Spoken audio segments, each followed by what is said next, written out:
감사드립니다. 오늘 성경 본문은 누가복음 22장 24절에서부터 30절까지의 말씀이고 요절은 25절입니다. 예수께서 이르시되 이방인의 임금들은 그들을 주관하며 그 집권자들은 은인이라 칭함을 받으나. 아멘. 오늘 이 시간에는 25절에 대해 몇 가지로 말씀하려고 합니다. 오늘 본문 25절에 예수께서 이르시되라고 하셨는데 이 말씀은 주님께서 제자들끼리 누가 크냐라고 하는 다툼을 하시고 그 입을 열으신 것입니다. 그리고 주님이 제자들에게 무엇이라고 하셨습니까? 25절의 말씀으로 예를 드셨습니다. 세인들의 대표적인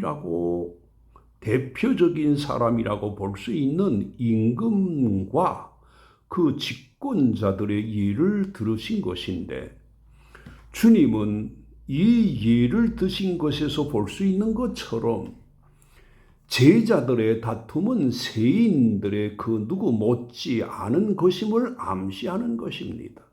이처럼 우리들도 믿는다고 하면서도 세상에 그 누구 못지 않은 세속적인 모습을 가지고 믿음의 생활을 하는 경우가 적지 않습니다. 그러면 왜 25절 말씀으로 예를 드신 것일까요? 그 이유가 무엇이었을까요? 이방인의 임금들은 그들을 주관하며 라고 하시면서 세상의 임금들과 집권자들의 예를 들으신 것입니다. 우리가 이 말씀으로 볼 때 제자들이 주님을 따르면서도 세속적인 것을 버리지 못하고 주님을 따르고 있었던 것입니다. 따라서 제자들에게 교정이 필요한 것이었습니다. 베드로가 주님에게 마태복음 19장 27절에서 보소서 우리가 모든 것을 버리고 주를 따라 싸운대라고 한 것처럼 주님의 제자들이 모든 것을 다 버리고 주님을 따른 것 같았는데 오늘 본문을 보니 아직도 버리지 못한 것이 있었던 것입니다. 아직도 세속적인 것을 버리지 못했던 것입니다. 그러면 왜 이런 세속적인 정치가들의 예를 들으신 것일까요? 그 이유는 임금들과 그 집권자들이 쉽게 그 지위에 올라간 것이 아닙니다. 투쟁으로 쟁취한 것입니다. 제자들 사이에서 누가 크냐 하는 다툼이 있었던 것처럼 이들도 처절하게 경쟁과 다툼으로 그 지위를 얻었던 것입니다. 지금 제자들도 세상 정치인들과 버금가게 다툼과 투쟁으로 자신을 더 높이려고 한 것입니다. 그리고 세상의 임금들과 그 집권자들이 그 지위에 오른 후에 어떤 정치를 합니까?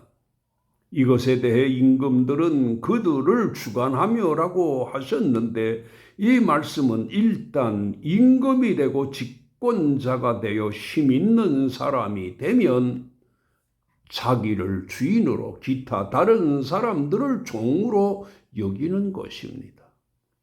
이처럼 제자들의 누가 더 크냐고 한 다툼은 자신을 높이고 다른 사람을 부리려고 하는 마음에서 비롯된 것입니다. 절대 바람직한 다툼이 아닌 것입니다. 그리고 또 다툼과 경쟁에서 이긴 집권자가 또 무엇을 원합니까? 그들이 바라는 대로 되는데 좋은 평가 받기를 원합니다. 그리고 그것이 자연히 따라오는데 사람들이 집권자에게 아부합니다. 그래서 집권자들은 은인이라 칭함을 받는다고 했는데 이것이 사실입니다. 일단 집권자가 되면 자신이 원하는 대로 따라줍니다. 자신이 바라는 대로 됩니다. 그래서 사람들은 죽음을 각오하고 그 권력을 잡으려고 하는 것입니다. 그리고 또 예수님께서 누가 크냐 하면서 다툰 제자들에게 왜 이런 말씀을 하신 것일까요? 그 이유는 내가 최고다고 하면서 사회적으로 높은 자리에 오르려고 하면 25절에 사람들처럼 된다고 한 것입니다. 그래서 주님이 26절에서 이런 말씀을 하시고 있습니다. 너희는 그렇지 않을지니 너희 중에 큰 자는 젊은 자와 같고 다스리는 자는 섬기는 자와 같을지니라고 하셨습니다. 삶의 방법을 교정해 주셨던 것입니다. 주님이 그러시면서 자신에 대해 무엇이라고 합니까? 이것에 대해 27절에서 앉아서 먹는 자가 크냐 섬기는 자가 크냐 앉아서 먹는 자가 아니냐 그러나 나는 섬기는 자로 너희 중에 있노라고 하셨습니다. 이처럼 주님을 대접을 받으셔야 하실 분이었으나 자신을 섬기는 자라고 하신 것입니다. 그리고 제자들에게 자신을 본받으라고 하신 것입니다. 우리가 이 말씀에서 볼 수 있는 것처럼 제자들은 주님을 가까이 섬기면서도 그 삶을 자신의 것으로 여기지 못하고 서로 다투었던 것입니다. 설교입니다. 우리가 이와 같은 내용을 통해서 알게 되는 것이 있는데 그것은 우리의 삶도 교정이 되어야 합니다. 그러면 오늘 본문에서 주님이 누구의 삶을 교정하신 것입니까? 제자들의 삶을 교정하신 것입니다. 따라서 우리들도 우리의 삶을 날마다 교정하여야 합니다. 주님이 이것을 우리들에게 요구하시는 것입니다. 교정을 볼수록 아름다운 성도가 되어지는 것입니다. 그러면 제자들의 삶이 어떠했습니까? 주님의 제자로서 주님을 따르면서도 섬기는 자가 아니라 섬김을 받으려 했고 또 자기 자신을 그 누구보다 더 위에 놓으려고 한 것입니다. 이처럼 우리들도 이런 것을 교정하여야 합니다. 우리 믿음의 사람들은 주님을 믿을 뿐 아니라 믿는 자다워야 합니다. 이렇게 되려면 나를 날마다 주의 말씀으로 교정해야 합니다. 그리고 또 제자들의 이런 삶의 방식을 무엇을 불러드립니까? 주님을 따르면서도 서로 누가 크냐 하면서 서로 다투게 되었던 것입니다. 이처럼 우리가 이런 면을 교정하지 않으면 우리들도 싸움꾼이 되는 것입니다. 그러므로 우리는 싸움꾼이 되지 않도록 나를 교정해서 섬기는 자가 되어야 합니다.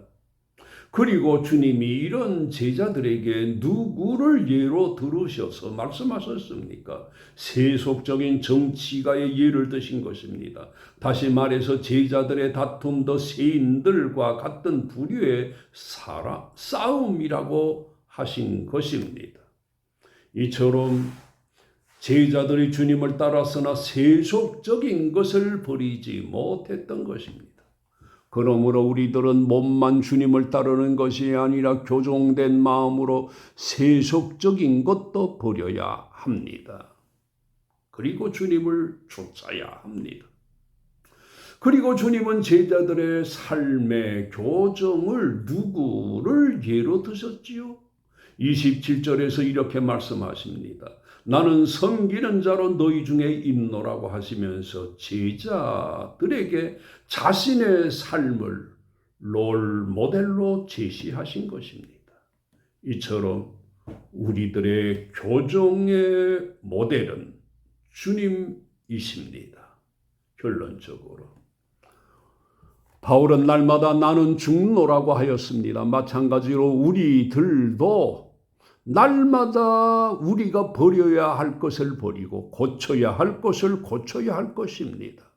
모두 다 이렇게 하시기를 주의 이름으로 축원합니다. 하나님 감사드립니다.